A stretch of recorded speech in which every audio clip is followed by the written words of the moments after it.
Greetings, Cap fans. Welcome to episode 213 of the Captain America Comic Book Fans Podcast. I'm Rick Verbanis. I'm your host, and I've got a co host.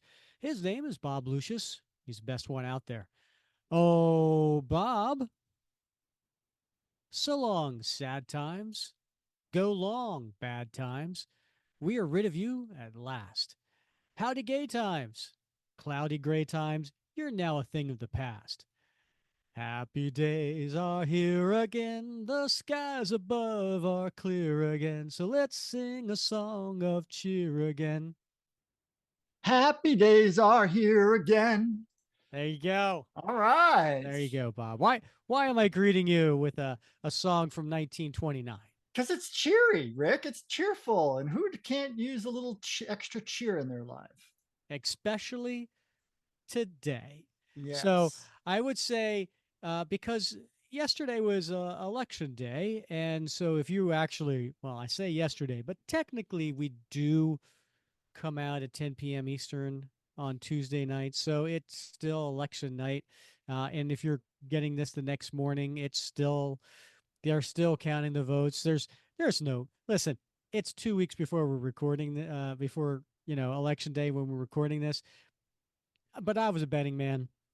There's not going to be a clear cut winner right away, right? Like there's going to probably be some going back and forth. I'm the winner. No, you're the winner. We're going to recount this. We're going to sue for that. Whatever. And you know what?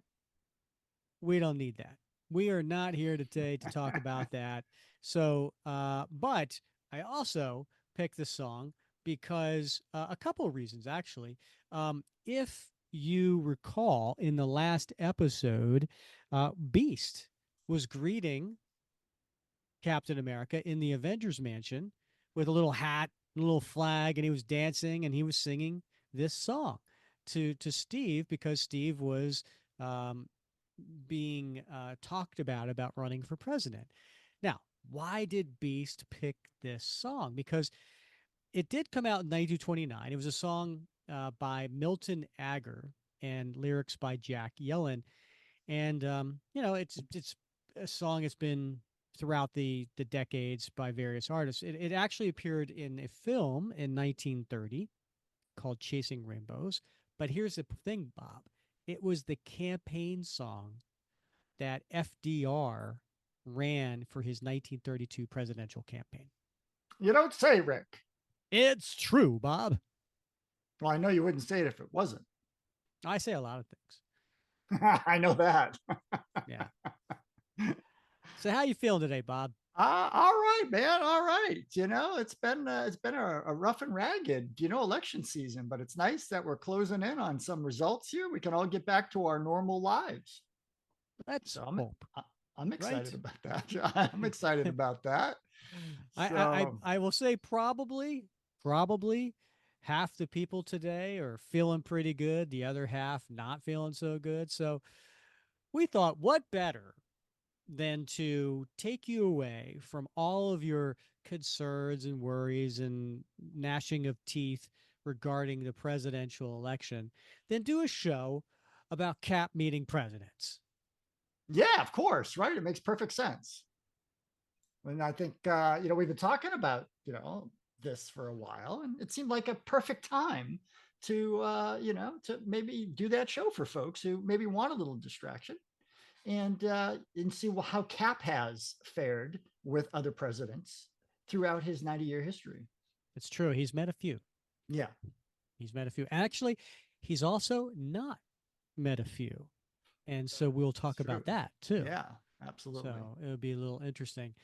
Um, Bob, I want to talk about we actually end up finishing our fundraiser for those affected by the hurricanes and donating to the American Red Cross. I'd like to just applaud everybody who contributed to this. We raised nearly $1,300, Hey, and that's pretty good. yeah, so to the American Red Cross. So thank you to everybody who donated, and we do have. I promised whoever was the highest donor that I would send them a Captain America care package. It included a bunch of Captain America comics, including several number ones, uh, a What Would Cap Do challenge coin, and some stickers, as well as a Captain America Funko Pop. So I Mhm. am happy to announce that the highest bidder, or highest donor, I should say, is Michael Udlock. Good job, Michael. Yeah. Now, if that name's familiar to those listening, it's because he was the director for our community theater episode back in episode 200. And so he was the director as well as the narrator for that particular episode. So Michael, we want to thank you, and I will be getting that out in the mail to you before long. And all the other donors, I just want to say thank you very much. You guys really stepped up when it said, "What would Cap do?"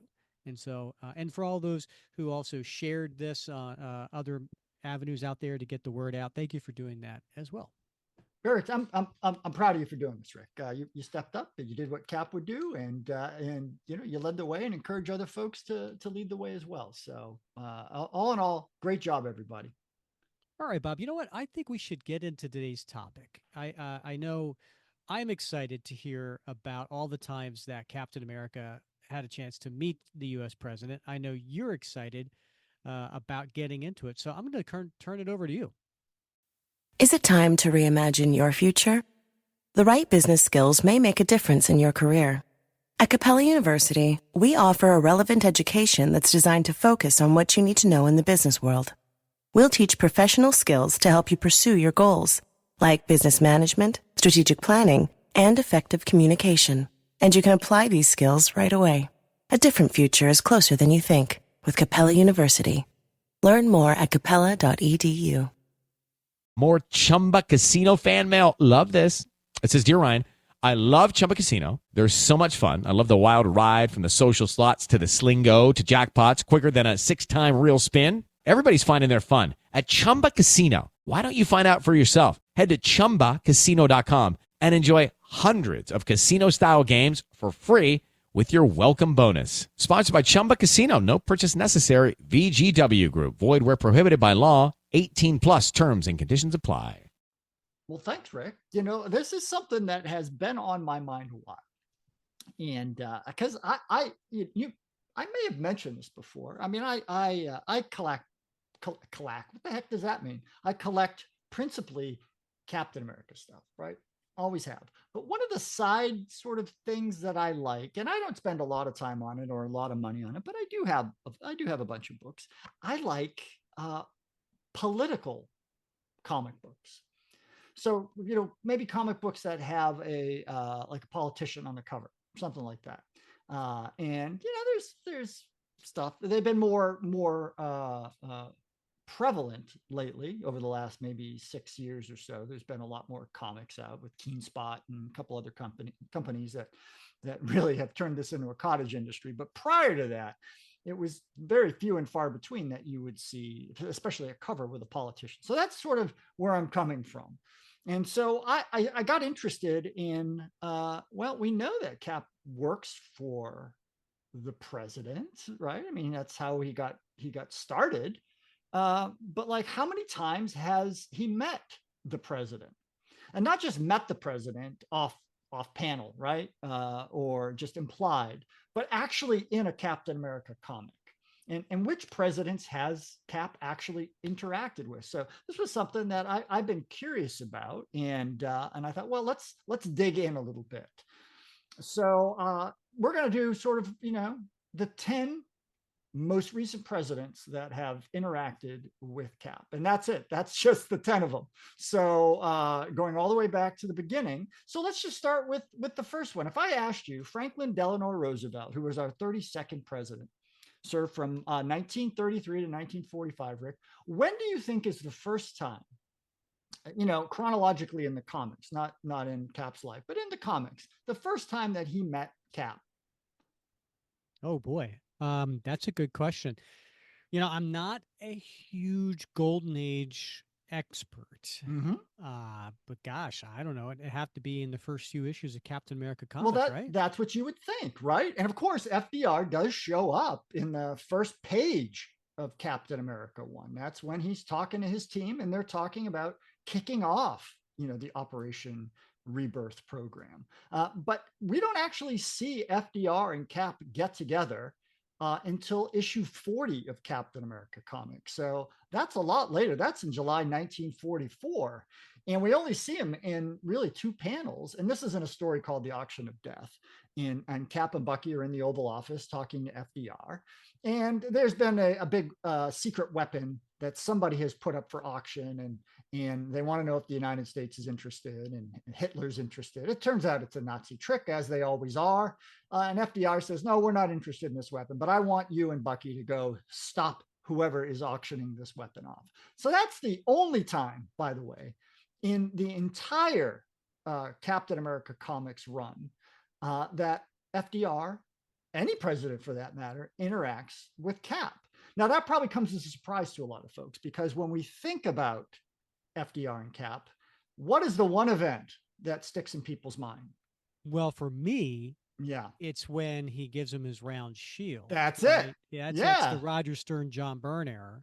That's exactly right. And that's the first time that we really see that actually happen. That's in Captain America 255 from March 1981. That's when FDR hands him the saucer-shaped shield to replace the heater shield. So that's never depicted in the Golden Age comics. FDR doesn't have that handover. Cap just shows up with a round shield, and there's no explanation for it. So we also see that same moment depicted from 255 in Captain America 344, and in another one that maybe a lot of folks aren't that familiar with, and that's the one in Sentinel of Liberty Volume 1, number 7 from March 1999. And what's really cool about that story, I don't know if you remember this, Rick, but what's cool about that story is FDR tells Cap in that moment that they were planning, if this super soldier serum had worked on Steve Rogers, they were going to give it to FDR. Yeah, that's crazy. Right? Because, he was paralyzed from polio. Right. So, and with Erskine's death, of course, that went out the window. So that was kind of a neato bandito little thing, to show up in Sentinel of Liberty. I don't know if that would have ever played out. I don't know who came up with that idea. I guess the writers, right? But we never heard anything about that ever again. But anyway, there's some other great scenes where FDR and Cap interact in Captain America Reborn #2 from October 2009. There's a great scene where Cap materializes into his body in the Oval Office, standing in front of FDR. And he's taken a little aback because he's flipping through time. And FDR says, "You okay, son?" Because he's a little shocked. There's a great scene, by the way, in Marvel's Project #8, where we see the entire Invaders team gathered in FDR's Oval Office right at the beginning of their alliance. So when they first came together and were getting ready to strike out on their early missions, we see that portrayed. And then in the Adventures of Captain America #4, we see FDR welcoming Cap home from one of his first missions. That's the mission that Cynthia Glass, died, his first love. And FDR basically embraces him. Wait a minute, wait. Yeah. Are we really going to get into this first love with Cynthia Glass thing again? You threw that in there as kind of like you could have just said Cynthia Glass, but no, you had to say his first love. Steve Rogers' own words. I don't know. I mean, that's what he said. I got to take him at his word, man. Okay. So anyway, he welcomes Cap home and calls him America's favorite son. I'm not sure how Bucky took that, but in any case, it was a nice portrayal. And then there's a couple other really nice portrayals of FDR and Cap as well. In Captain America 423 from January 1994, we get a nice World War II story where FDR is pinning a medal on Cap, and Namor shows up. And by the way, this is before the whole Invaders thing and before Namor and Cap ever met.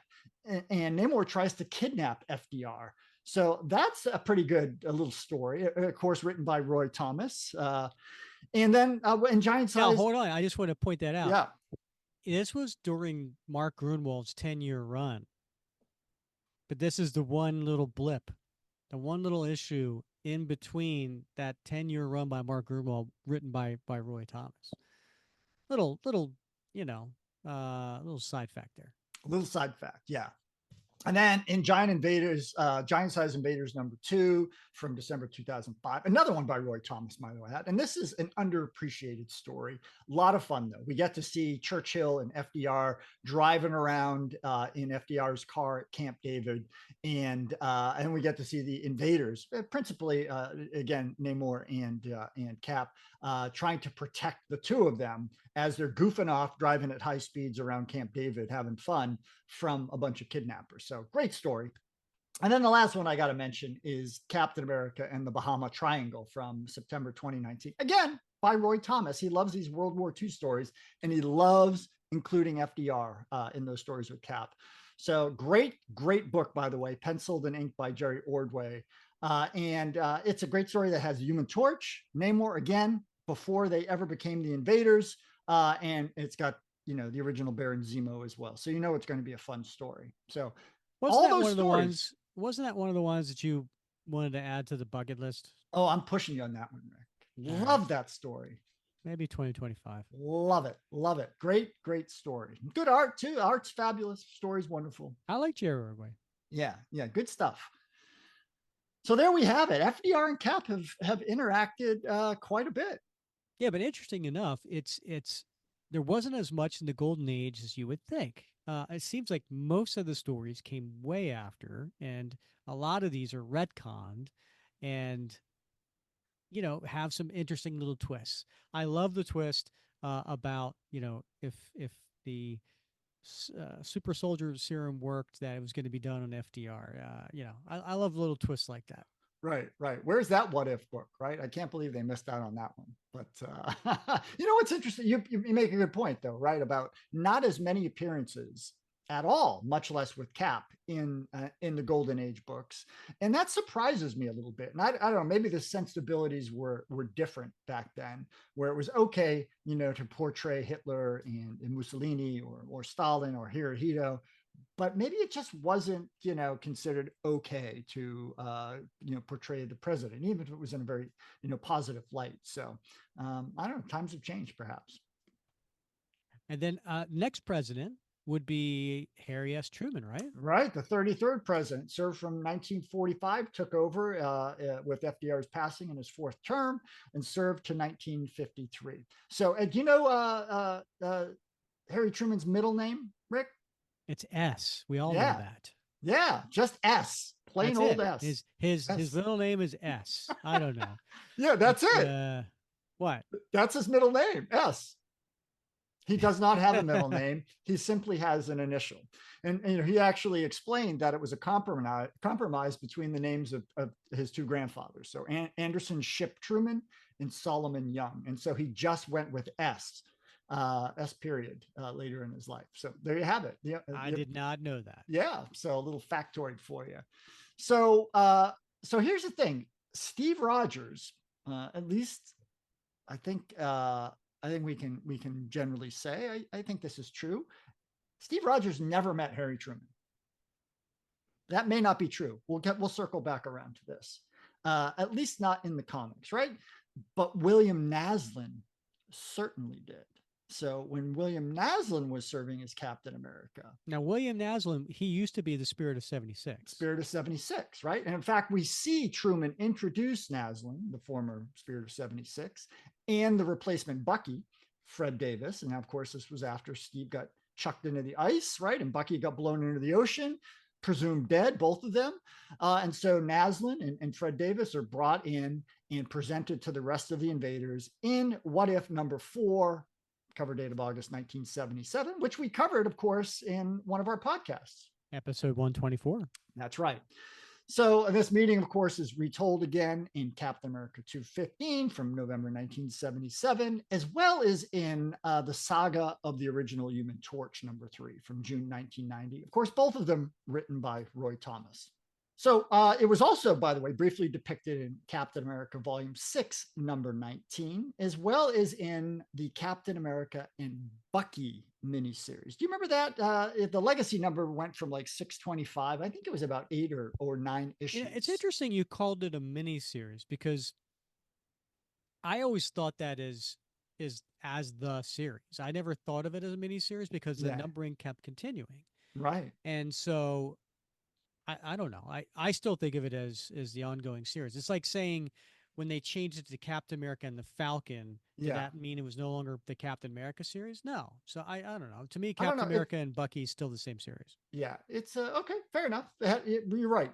Like the Captain America and the Falcon, it had a completely different title because it added Bucky to the title. But they also had those one shots, the single issue ones with Hawkeye and I think Black Widow and the first 13 and the Falcon one as well. But in any case, the Captain America and Bucky series, those I think 7 or 8 maybe books, maybe 9, written by Ed Brubaker and James Asmuth with art by Francesco Francavilla. Oh yeah, 9 issues detailed Bucky Barnes's backstory, but it also covered Fred Davis's backstory and how he met William Naslund and eventually went to work with Jeff Mace.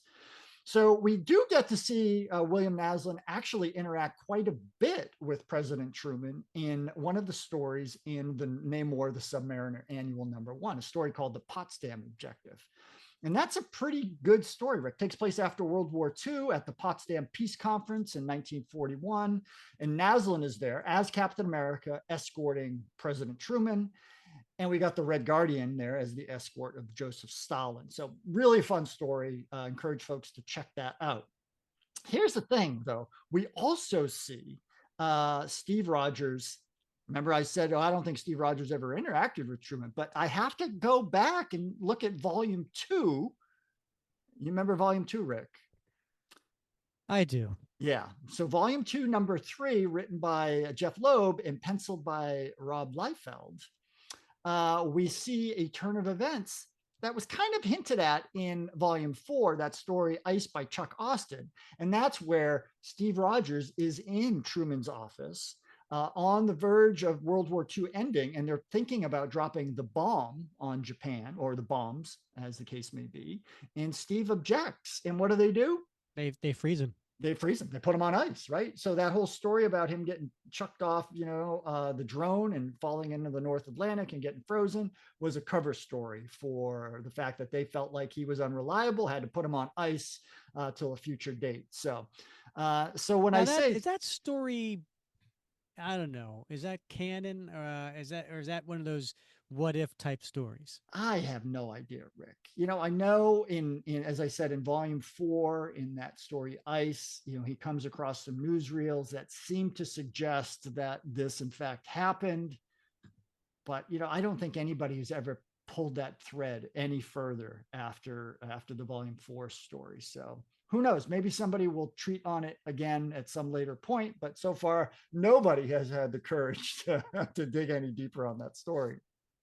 After Truman, we get Ike. We get Ike, right? Yeah, that's right. Dwight David Eisenhower, our 34th president, who served from 1951 to 1961. So now this surprises me, right? Because, we know that Ike served as the Supreme Allied Commander during the war, and then he was president, but he's only ever been featured in one Captain America story that I can find. And that's the Captain America Theater of War America First one-shot that came out in February 2009. So this one, written, penciled, and inked by Howard Chaykin, colored by Edward Delgado. And it's one of the 7 Theater of War one-shots. So it's a great story, but it's not Steve Rogers, right? We know this is William Burnside. And it's a fun little story. It's got Black Widow. It's got Nick Fury.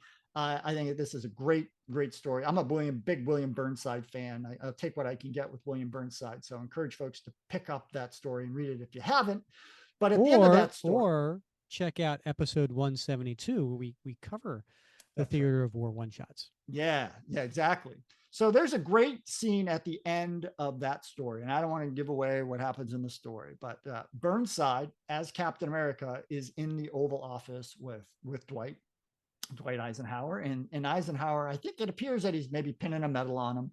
We can't really tell because his back is to Cap, and Fury's there, and Eisenhower's going on and on and on about how he can't get over the fact that Cap doesn't seem to have aged since he saw him on D-Day.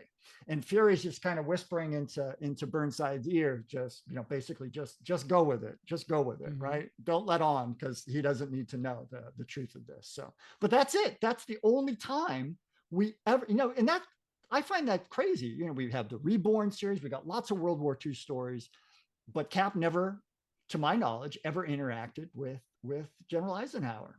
Interesting. Yeah, but the whole thing about William Burnside, he, that was, the commie smasher, right? I mean, like during that whole McCarthy era, type of thing, it, I wonder how Steve would have handled all that. Like, seeing, I mean, he would have been an Ike man, right? He would have, I think, been a fan of the man and the general and perhaps the president. But I don't know. Yeah, it's a fascinating time, of our country, and it's interesting that Steve Rogers is like nowhere around for it.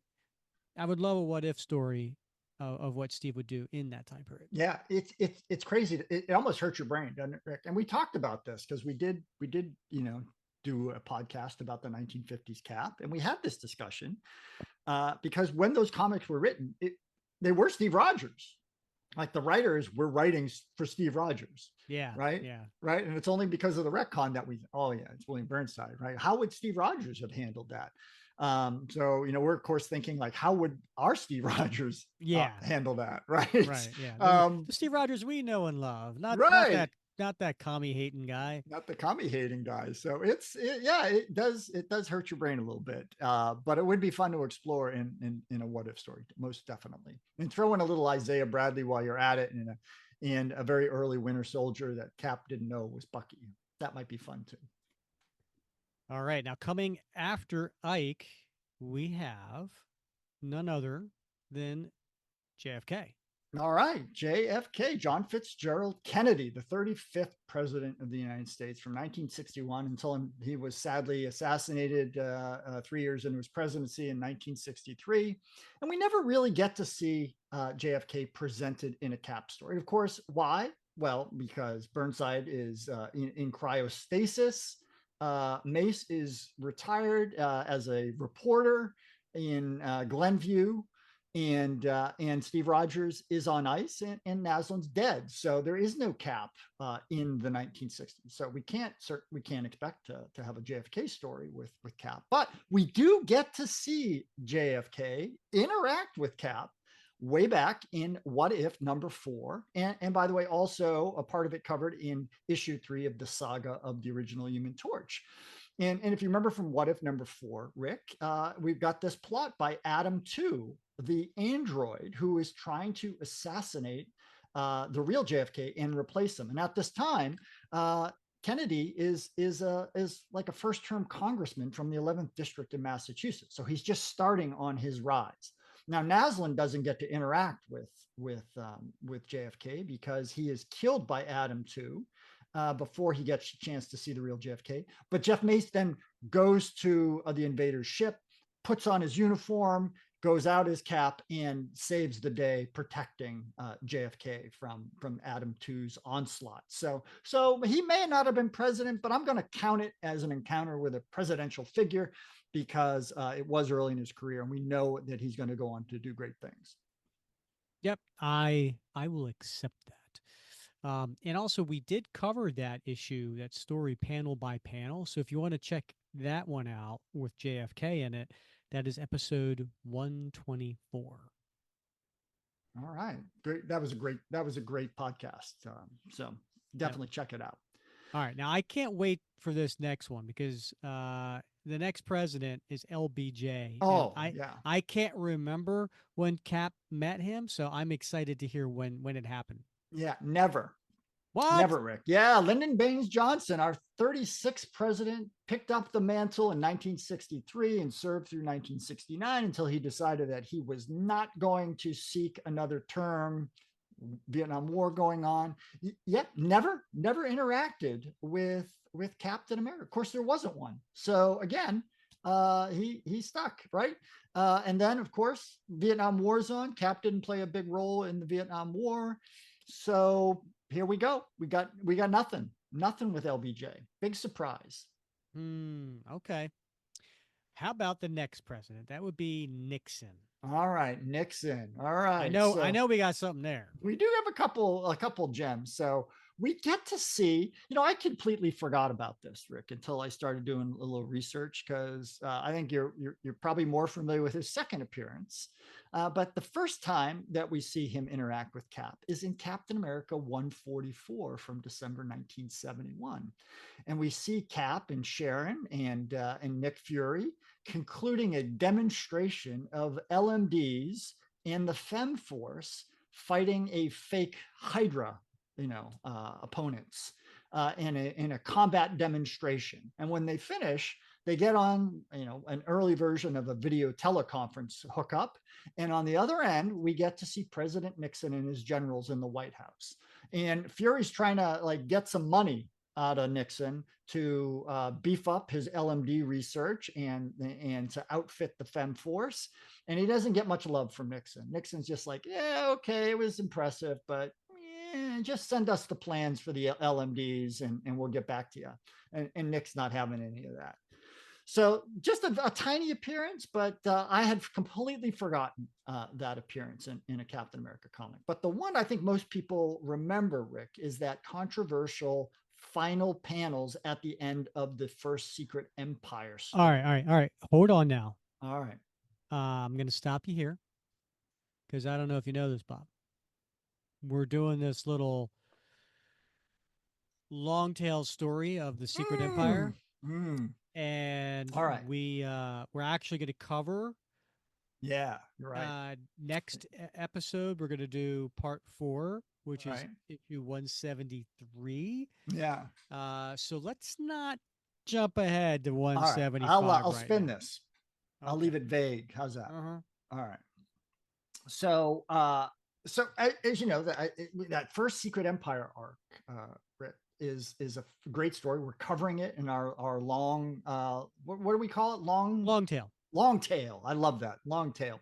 So we're covering on a long tail. We're not going to get to the end of that series soon, but we do get to see maybe an appearance of Nixon at the end of that story. So I'm just going to leave it at that. Folks are going to have to tune in if they haven't read it. Or they're going to have to jump ahead and read it. But I hope you'll tune in when we cover those remaining issues in upcoming podcasts, and you'll see what I'm talking about. But he does make an appearance.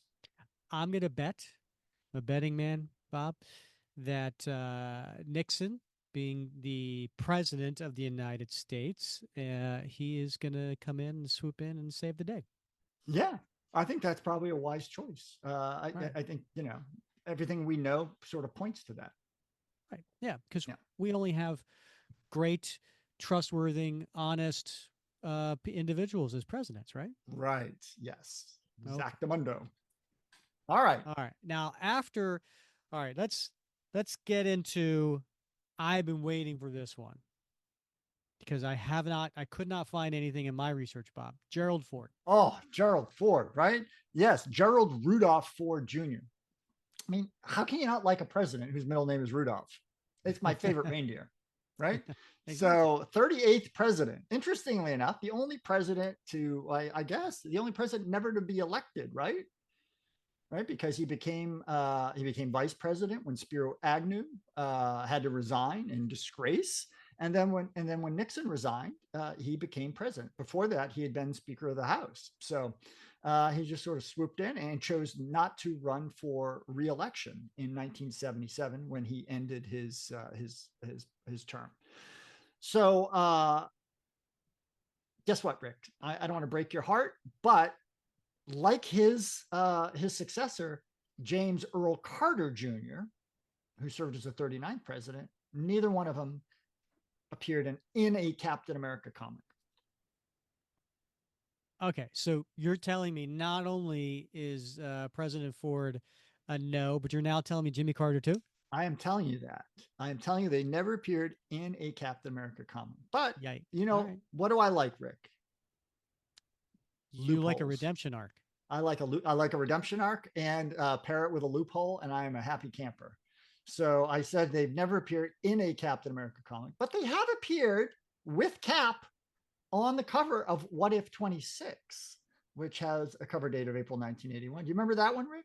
Yeah. That's where Cap's being sworn in as a president. That's right. And behind him on the dais, we see not just Gerald Ford, but Jimmy Carter and Ronald Reagan, but Bob Hope, and I think Charles Bronson is on there, or maybe it's not Charles Bronson. It must be Burt Reynolds. I don't know, but a bunch of celebrities and personalities. So, but that's the only place that I have found that we get to see Cap standing in the same vicinity with President Ford and President Carter. Okay. Moving on to the next president. So basically there was a 7 or 8 year period there where Cap was not in a story with a current U.S. president. But I know our next president, which came in 1981, Ronald Reagan. I know personally. Yeah, of course you. Cap met him. Yeah. Ronald Wilson Reagan, the 40th president, served from 1981, 2 terms through 1989. And he does make a couple appearances in Captain America comics. I know you're very familiar with his appearance in the story, The Deadliest Snake of All, in Captain America 344, which came out in August 1988. Remember that story, Rick? I do. I knew it very well because I was, really, really into comics at that time. I mean, I was collecting comics before that, but I just really got into that story because there was something about Kieran Dwyer's art that really kind of reinvigorated me on the Cap series, and Viper's always been a kind of a cool, sexy kind of villain, and but I never saw her this crazy before, and then her turning U.S. citizens into these reptilian snake-like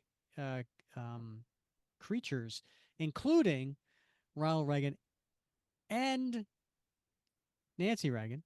Yeah. And so, Cap goes as the captain, goes into the White House to try to stop this because there was a poison in the water, right? Right. Turns out it was too late. Yeah. And Ronald Reagan, as a gigantic snake creature, reptile creature, fights Steve Rogers as the captain. I did actually own a page for quite some time of them two battling in the White House, and the Secret Service come with their machine guns and everything, because they didn't know that Ronald Reagan was a snake. But I think this was Mark, and you know what, we had on the show Catherine Schuler Grunwald, who was Mark Grunwald's wife, and she talked a little bit about this as Mark wrote the story because he wasn't a fan of Reagan, and kind of thought of him as a snake, and actually wrote him into the story as right. So, but yeah, I know there at least, Steve met Reagan. Wasn't underneath the best of circumstances. No, it certainly wasn't. It certainly wasn't. And I think if I recall, it's kind of a cool series of panels, because I think right before he goes into Reagan's quarters or Oval Office or something, he is remembering being there with FDR. And then he goes in and like Reagan's a reptile creature. So it's a cool story, fun story. And who doesn't like a good Viper story? So he does show up. Reagan does show up in one other story that I am familiar with, and that is What If Volume 2, Number 3, in a story called What If Steve Rogers Had Refused to Give Up Being Captain America. And it takes sort of an alternate look at that whole commission debacle and the Super Patriot picking up the shield and the mantle of Captain America. And there's a scuffle between John Walker and Cap out on the National Mall. And Reagan shows up and basically breaks up the fight and says, "Okay, boys, just get along," And so he does have that brief appearance in that story as well. Bob, you undersell your skills. That voice you just did, hey boys, that was pretty good. I was doing John Walker. Yeah, I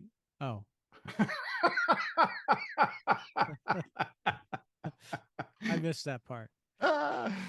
All right, so moving on. Next president.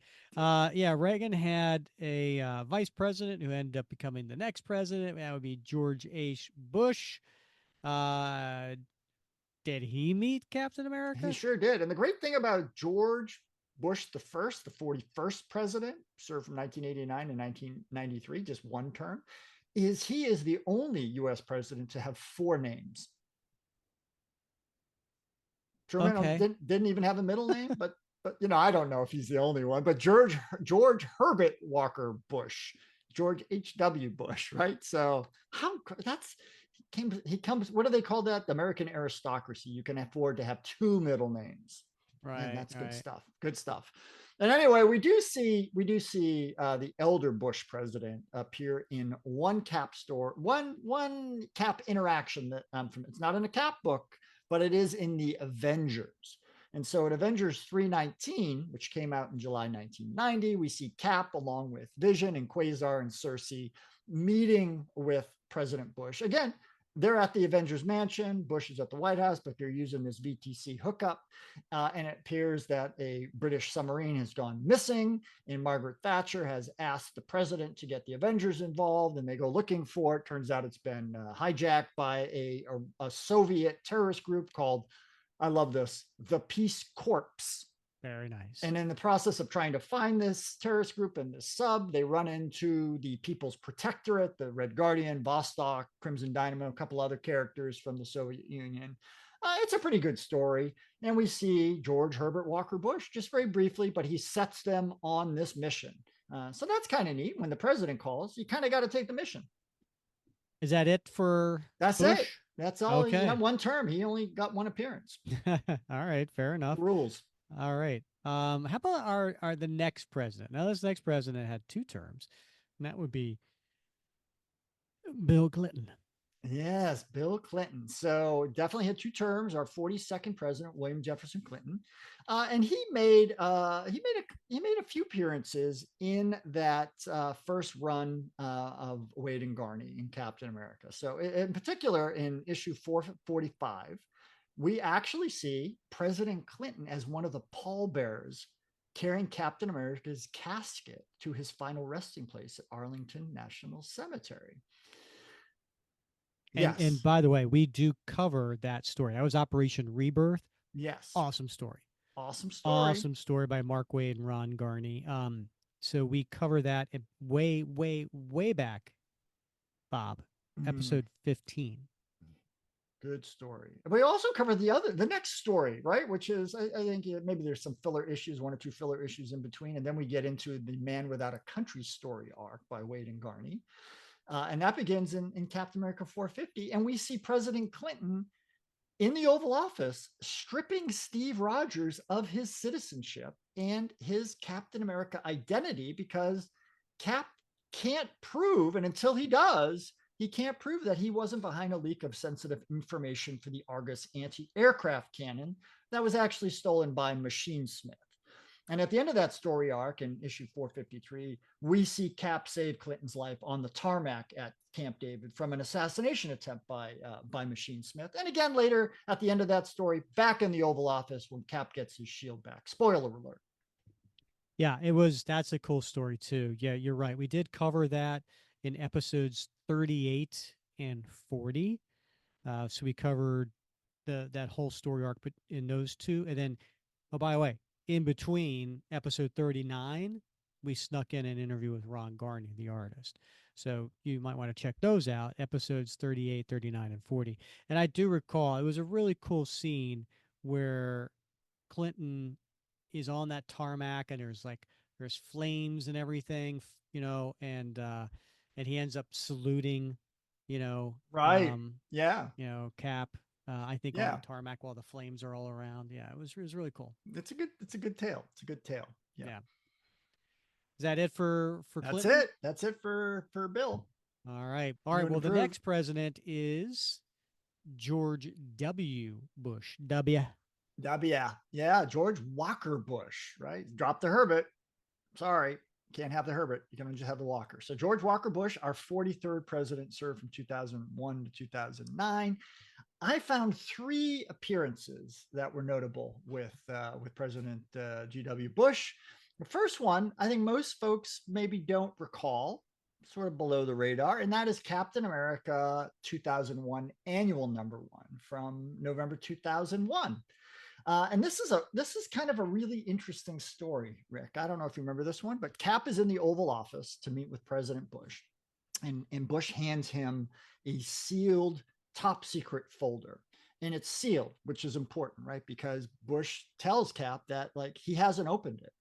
Nobody's opened and read this since it was put away in the files back in the 1940s, but he thinks it's probably important, and Cap needs to read it. So Cap begins to read the file, and it's a flashback story. It goes back to World War I, and basically he has a mission, and he's captured by Red Skull and Warrior Woman, and there is the presumption that he may be lost. And the generals and FDR are sitting around the Oval Office, and they're talking about this, and they're like, "What are we going to do? How are we going to if they report, the Nazis say that they have killed Captain America? How are we going to deal with this? Right? It could be a huge propaganda blow." And so in that moment, they decide that they're going to ignore it, and they're going to pretend it didn't happen, and they're simply going to put someone else in Captain America's uniform because it's the symbol that is important. And so as Cap is reading this in Bush's office, he's getting agitated. He's a little upset, right? That they would not honor his death. And he says very specifically, FDR would never go along with this. I've met FDR, and he just would not go along with this. Of course, we know FDR, did go along with this, right? Because Cap did die, and he was replaced by the Spirit of 76. Of course, that was Truman. So maybe FDR would not have gone along with it. Of course, eventually Cap escapes. This plan was never put into place. But he asked the president, like, why are you giving me this folder to read? And Bush says, I owe you. And the reason I owe you is my dad was shot down over the Pacific Ocean on the exact day that you went missing. And because you were missing, there were US subs patrolling that area looking for you. And that's the only reason they found my dad. And so I'm here today because of you. And so I owe you. So it's a really great story. And it portrays, which isn't always the case in a couple other examples. It portrays the president in a very serious light, but also in a very sympathetic and compassionate light as well. That's a cool retcon. That it is a cool retcon. Bush they made it so that it went in the same place and area and everything that right. Bush went down. So that's really cool. And it was USS Finback was the submarine that fished George Herbert Walker Bush out of the water as a downed pilot. So nicely tied together with real history. So we have a second time George W. Bush shows up in a Cap story, and that's in the Avengers Volume 3, number 70 from October 2003. And in this one, Bush actually goes to the Avengers mansion, and he wants to thank the Avengers for defeating the Red Skull. At this time, you may recall, the Red Skull was deep in disguise as the Secretary of Defense, Del Rusk, and using U.S. bioweapons laboratories to develop a bioweapon that he unleashed in the United States, creating what was known as a red zone. And it was through the Avengers' efforts that he was defeated.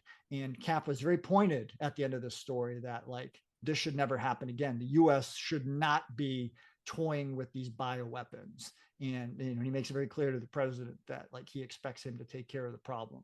So that's the second time that we see George W. Bush. But maybe the wackiest one is in issue 3 of The Ultimates from May 2002.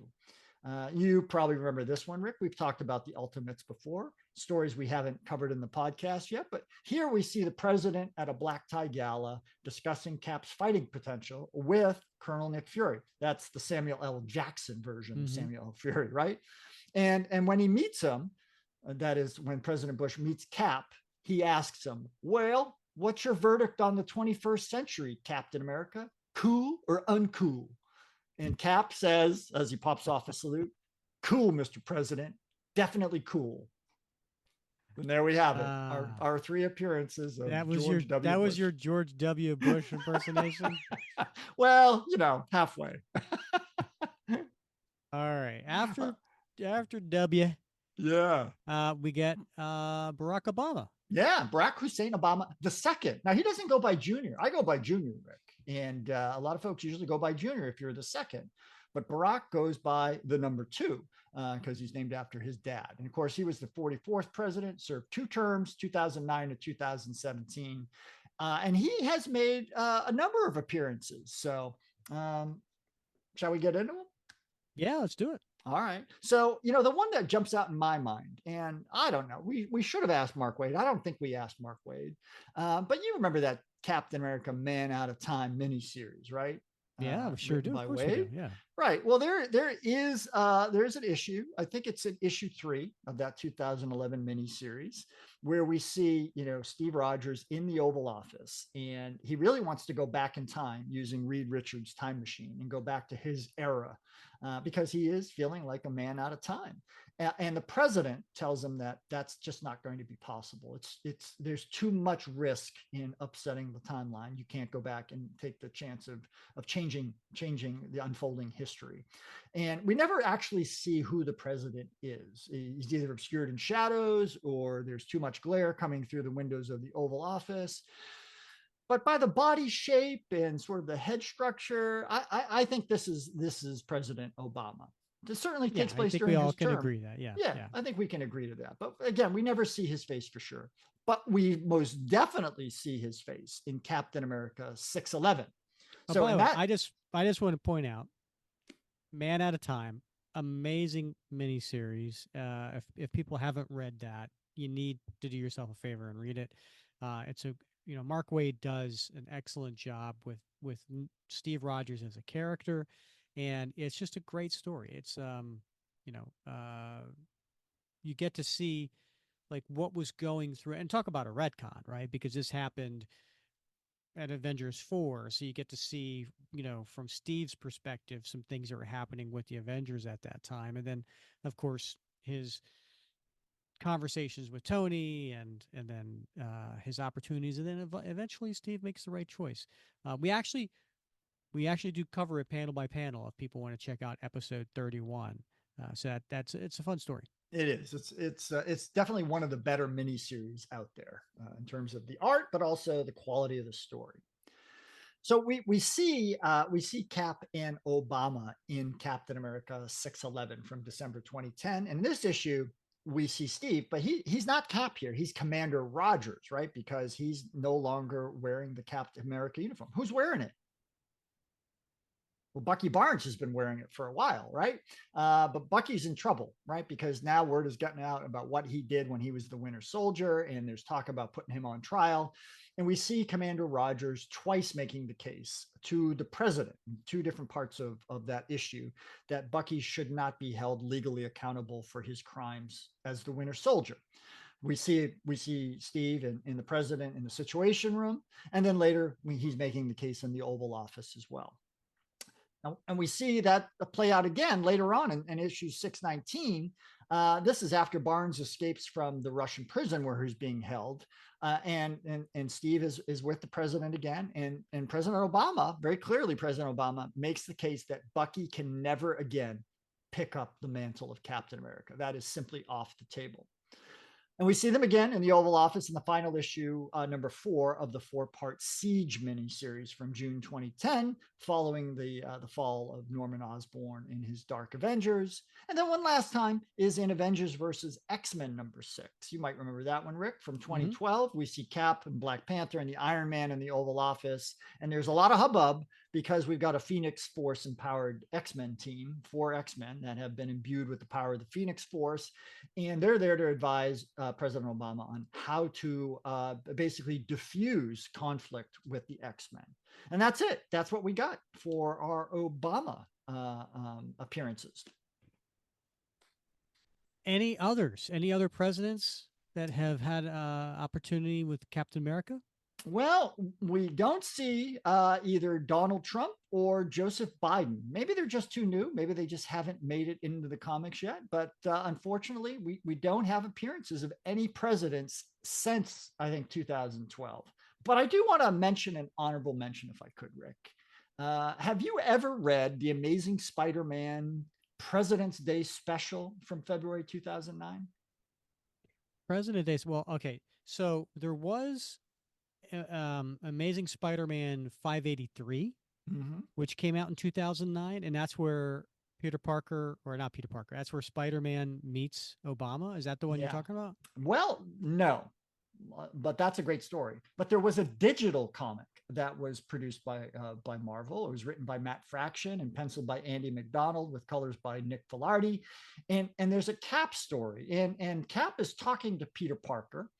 And he's telling him at one point when handling the cosmic cube, it basically transported him back to Gettysburg, Pennsylvania on November 19th, 1863. And he's standing in the crowd right in front of Abraham Lincoln as the president reads his now famous address and declaration at the Soldiers' Cemetery, what we know as the Gettysburg Address.